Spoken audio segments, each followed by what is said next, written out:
अजी, क्या हमारी गरीबी कभी खत्म नहीं होगी? क्या हमें पूरे जीवन ऐसे ही आधे पेट खाकर व्यतीत करना होगा? अरे भाग्यवान, मैं लकड़ी काटने बेचने के अलावा और कर भी क्या सकता हूँ। देखते हैं, यदि कभी हमारे जीवन में सुख लिखा हो तो वह सुख हमें जरूर मिलेगा। अच्छा भाग्यवान, अब मैं चलता हूँ, मेरा लकड़ियाँ लेने जाने का समय हो गया है।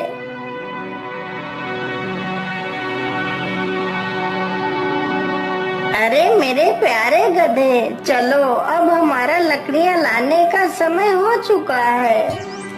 इतना कहकर लकड़हारा अपने गधे को लेकर जंगल की तरफ निकल पड़ता है।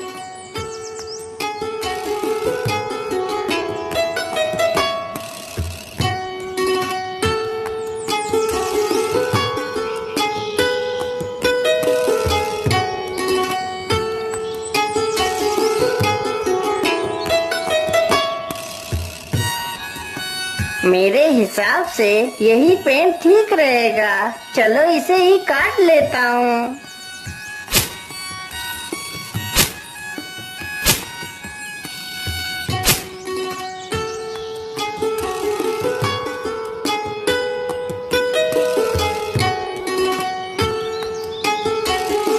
लकड़हारा जल्दी से लकड़ियां काटकर अपने गधे पर लाद लेता है और घर की तरफ निकल पड़ता है।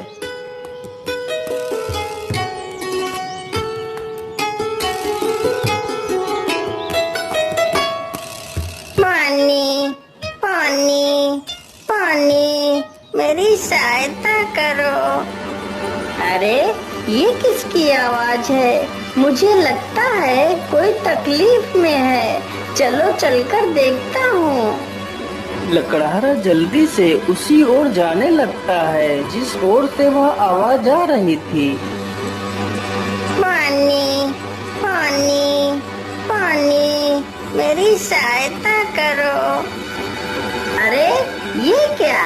ये तो एक तोता है, लेकिन यह तो पूरी तरह जख्मी हो चुका है। मैं ऐसा करता हूँ, इसे भी अपने साथ ही ले चलता हूँ। लकड़हारा जल्दी से उस तोते को उठा लेता है और उसे भी अपने साथ ले जाता है।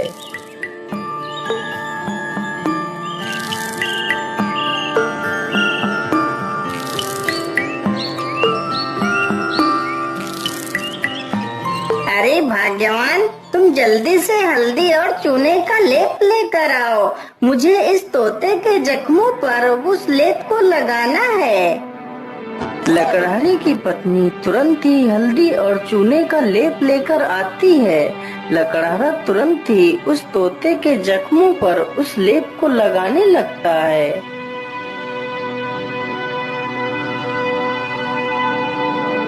अरे तोता भाई, मैंने तुम्हारे जख्मों पर दवाई लगा दी है। अब तुम जल्दी ही स्वस्थ हो जाओगे।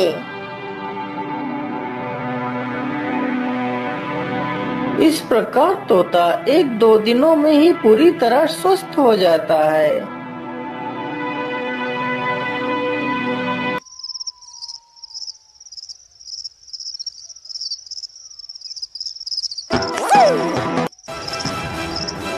चलो आज तो इसी झोपड़ी में ही चोरी कर लेता हूँ। हो सकता है इस झोपड़ी में ही मुझे कुछ काम की चीज मिल जाए। इतना कहकर वह चोर उस झोपड़ी में घुस जाता है। तभी वह तोता उस चोर को देख लेता है। अरे मालिक, जल्दी से उठिए, देखिए चोर आ गया। अरे मालिक, जल्दी उठो। अरे मालिक, जल्दी से उठिए, देखिए चोर आ गया। अरे मालिक, जल्दी उठो। अरे वाह, यह तोता तो बोलता भी है। तो क्यों ना मैं इसी तोते को ही पकड़ ले जाता हूँ। बाजार में तो इसकी कीमत अच्छी मिलेगी और तो कुछ इस झोपड़ी में दिख भी नहीं रहा है। इतना सोचकर चोर तुरंत ही तोते का पिंजरा उठाता है और वहाँ से भाग जाता है।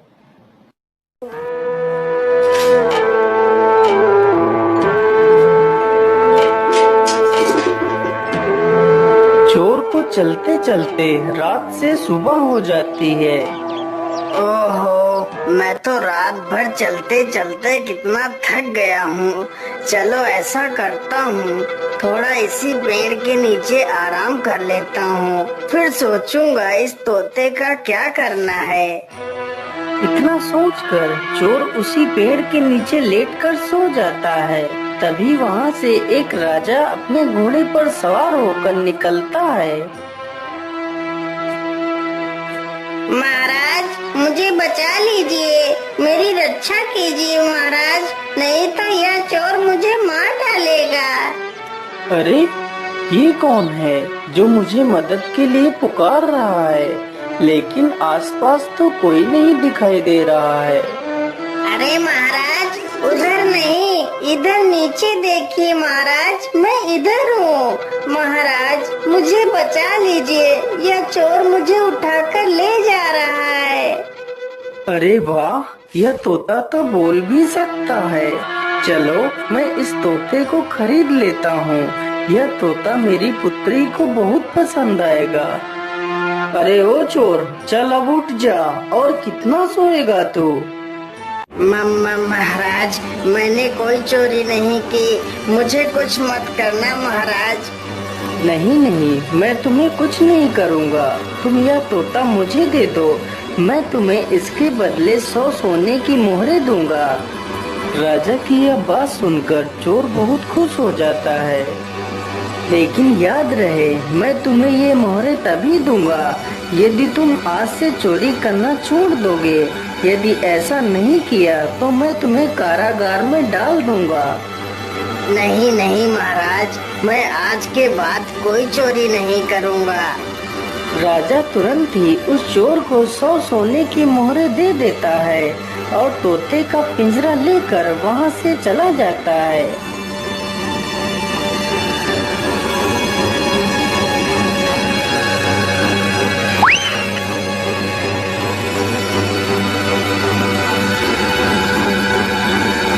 अरे राजकुमारी, तुम कहाँ हो? देखो मैं तुम्हारे लिए क्या लेकर आया हूँ। अरे पिताजी, यह तोता तो कितना सुंदर है। हाँ पुत्री, यह कोई ऐसा वैसा तोता नहीं है, यह तोता इंसानी भाषा को बोल और समझ सकता है। फिर तो यह एक अद्भुत तोता है। पिताजी, आज से मैं इस तोते को अपने साथ ही रखूंगी।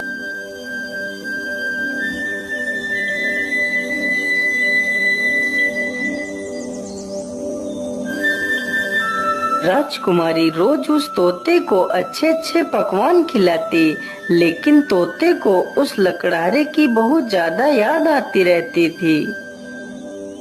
अरे मेरे प्यारे तोते, मैं तुम्हें कुछ भी खिलाती हूँ, तुम उसे सही ढंग से क्यों नहीं खाते हो?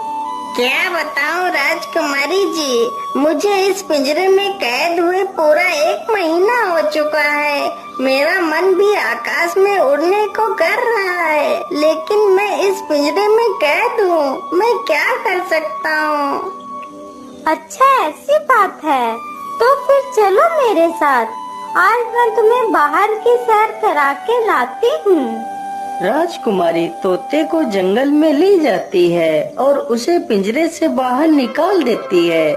फिर तोता आसमान में उड़ने लगता है। अरे ये क्या, ये पेड़ इतना चमक क्यों रहा है? क्या यह पेड़ कोई जादुई पेड़ है?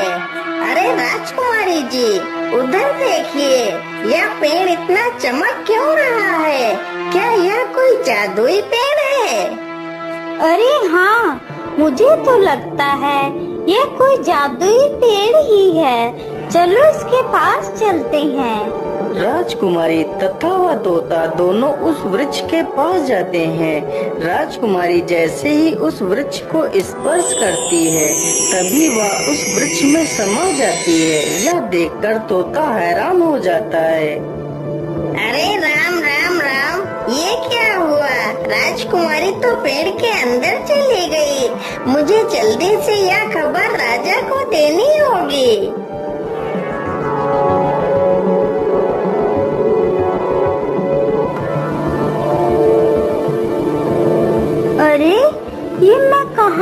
गई। ये कौन सी जगह है? तभी एक बड़ा सा बाज राजकुमारी के सामने आकर खड़ा हो जाता है। अरे यह बाज तो कितना विशाल है। इतना बड़ा बाज तो मैंने आज तक नहीं देखा। तभी वह बाज राजकुमारी को अपने पंजे में दबाकर उड़ जाता है। अरे दुष्ट बाज, मुझे छोड़ दे। तू मुझे कहाँ ले जा रहा है? वह बाज राजकुमारी को एक गुफा के भीतर ले जाता है, जहाँ एक डायन खड़ी होती है।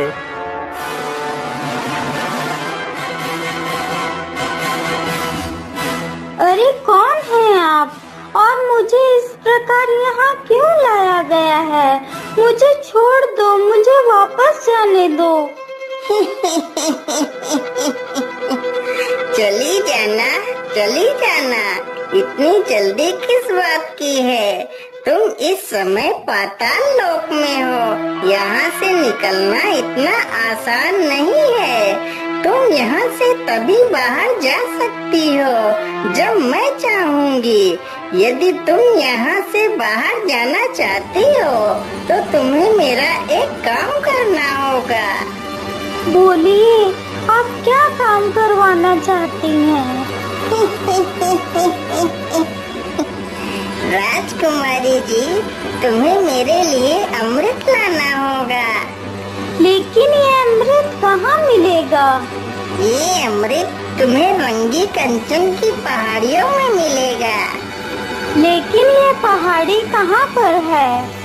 फिर वह डायन राजकुमारी को अमृत लाने का रास्ता बताती है। वह डायन अमृत पीकर अमर होना चाहती थी और पूरी दुनिया पर राज करना चाहती थी। उस डायन ने उस विशाल बाज को अपने वश में कर रखा था, जिससे वह सारे काम करवाती थी। डायन की ये सारी बातें सुनकर राजकुमारी वहाँ से अमृत लाने के लिए चल पड़ती है।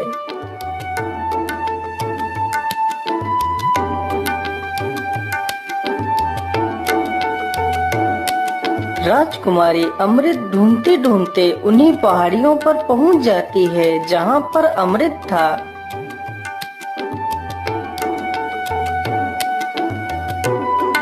मुझे लगता है इसी गुफा में ही अमृत होगा। चलो इसके अंदर चलती हूँ। राजकुमारी जैसे ही गुफा के अंदर प्रवेश करने की कोशिश करती है, तभी एक जहरीला सर्प राजकुमारी को डस लेता है और राजकुमारी की वहीं पर मृत्यु हो जाती है।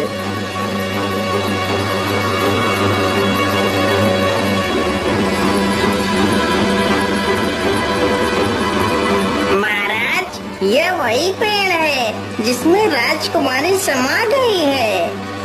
ठीक है तोते, तुम यहीं पर रुको। मैं इस पेड़ के अंदर अकेला ही जाऊंगा।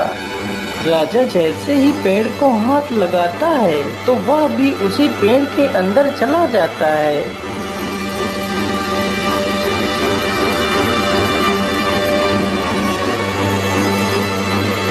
तभी वही बाज फिर से आता है और राजा को भी उठाकर उसी डायन के पास ले जाता है।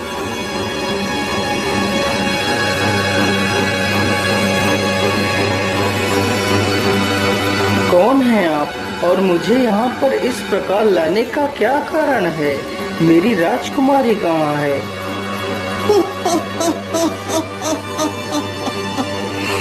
अरे महाराज, आप चिंता न करिए। आप जल्दी ही अपनी राजकुमारी से मिलेंगे। उससे पहले आपको मेरा एक काम करना होगा। ठीक है डायन, मुझे जल्दी से बताइए, मैं तुम्हारे लिए क्या काम कर सकता हूँ। फिर वह डायन राजा से भी उसी अमृत को लाने की बात कहती है। ठीक है डायन, मैं तुम्हें वह अमृत लाकर दे दूंगा, लेकिन मेरी पुत्री को कुछ नहीं होना चाहिए। इतना कहकर राजा अमृत लाने के लिए चल पड़ता है।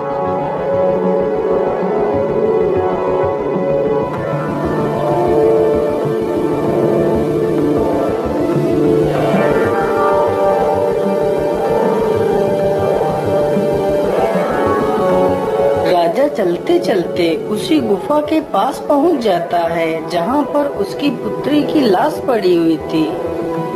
अरे ये क्या, ये तो राजकुमारी पड़ी है, लेकिन मेरी पुत्री को क्या हुआ?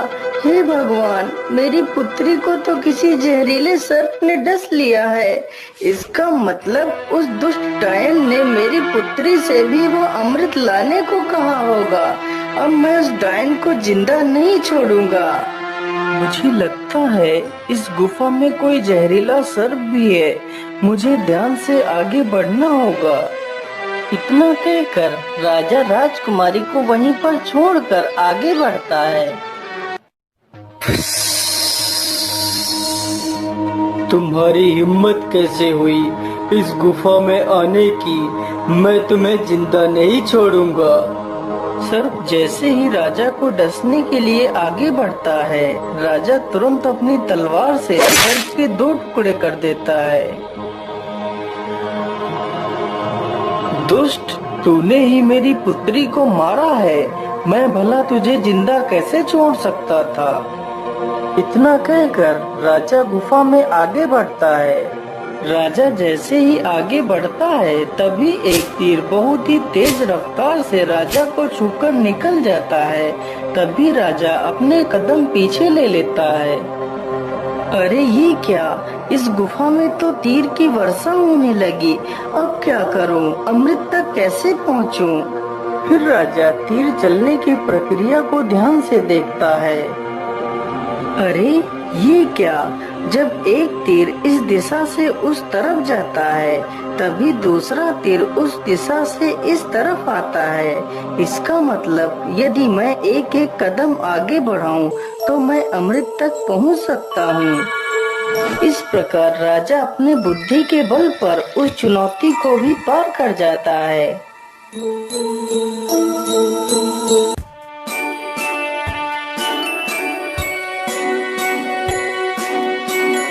अरे वो रहा अमृत, चलो जल्दी से अमृत को ले लेता हूँ।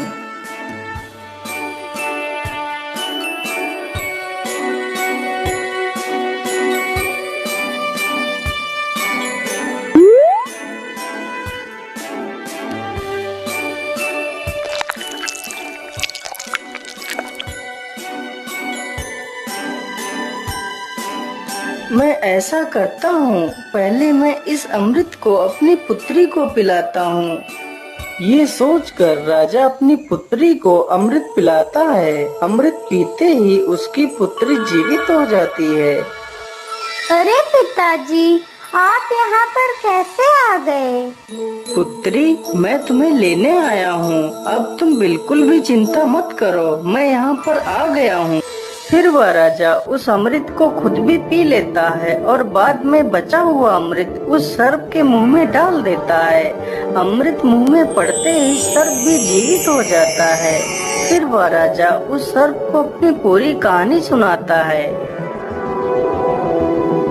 मैंने तुम्हें इसलिए जीवित किया है ताकि तुम फिर से इस अमृत की रक्षा करो। महाराज, मैंने आपको पहचानने में भूल कर दी, मुझे क्षमा कर दीजिए महाराज। अरे नहीं नहीं सर्पदेव, इसमें तुम्हारी कोई गलती नहीं है, यह तो तुम्हारा फर्ज था। अच्छा, अब मैं चलता हूँ।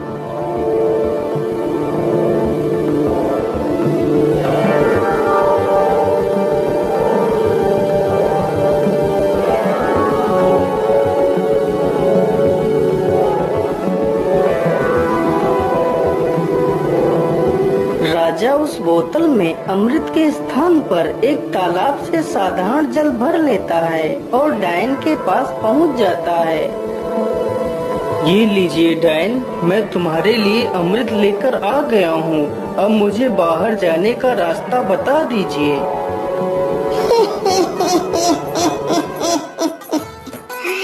अरे वाह राजा, तुम तो कितने बहादुर हो। यह अमृत आज तक कोई नहीं ला सका। जो भी गया वह लौट कर नहीं आया और तुम तो अमृत लेकर आ गए। चलो चलो, जल्दी से मुझे यह अमृत दे दो। राजा तुरंत ही उस डायन को वह पानी से भरी हुई बोतल दे देता है। डायन तुरंत ही उस पानी को अमृत समझकर पी जाती है। हे डायन, मैंने आपके कहे अनुसार आपको अमृत लाकर दे दिया। अब मुझे बाहर जाने का मार्ग बता दीजिए।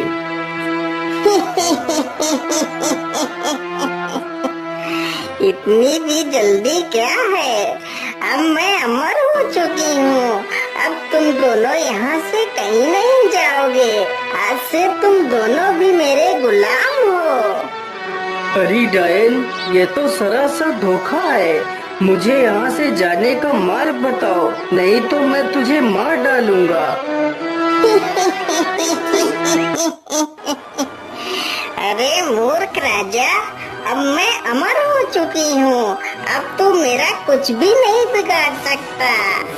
अच्छा, ऐसी बात है तो फिर ये ले मेरे इस तलवार के वार को झेल। इतना कहकर राजा उस डायन के पेट में तलवार घुसा देता है। ये क्या हो गया? मैं तो अमर हो गई थी। इसका मतलब तूने मेरे साथ धोखा किया है। पानी पीकर खुद को अमर समझने वाली उस डायन की मृत्यु हो जाती है। डायन के मरते ही वह बाज आजाद हो जाता है। महाराज, आपकी जय हो। आप तो बहुत वीर और बुद्धिमान हैं। आपका बहुत बहुत धन्यवाद महाराज, जो आपने मुझे इस डायन की गुलामी से आजाद करा दिया। हे बाज, क्या तुम यहाँ से बाहर निकलने का रास्ता जानते हो? जी महाराज, आप दोनों हमारी पीठ पर बैठ जाइए, मैं अभी आपको बाहर ले चलता हूँ। दोनों ही बाज की पीठ पर बैठ लेते हैं और बाज उन दोनों को लेकर एक दरवाजे के पास जाता है। महाराज, इसी दरवाजे के बाहर आपकी दुनिया है, यहीं से आप बाहर जा सकते हो महाराज।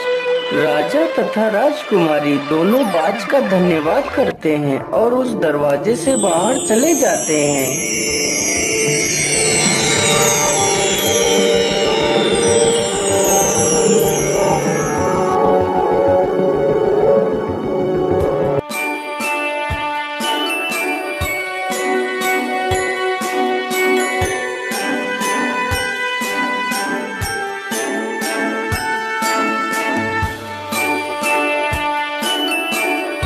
हे तोते, यदि आज तुम न होते तो मैं कभी भी अपनी पुत्री को नहीं पा सकता था, इसलिए मैं तुमसे बहुत प्रसन्न हूँ। आज तुम मुझसे कुछ भी मांग सकते हो। महाराज, यदि आप मुझे कुछ देना ही चाहते हैं तो मुझे 1000 सोने की मोहरें देकर आजाद कर दीजिए। राजा ने ऐसा ही किया। तोते को 1000 स्वर्ण मुद्राएं देकर उसे विदा कर दिया। तोता वहाँ से उड़कर सीधा उसी लकड़हारे के पास पहुँच जाता है। मालिक, देखिए मैं आ गया और आपके लिए कुछ उपहार भी लेकर आया हूँ। लकड़हारा जैसे ही उस पोटली को खोलकर देखता है तो उसमें ढेर सारे सोने के सिक्के देखकर वो बहुत खुश हो जाता है और फिर वे तीनों मिलकर खुशी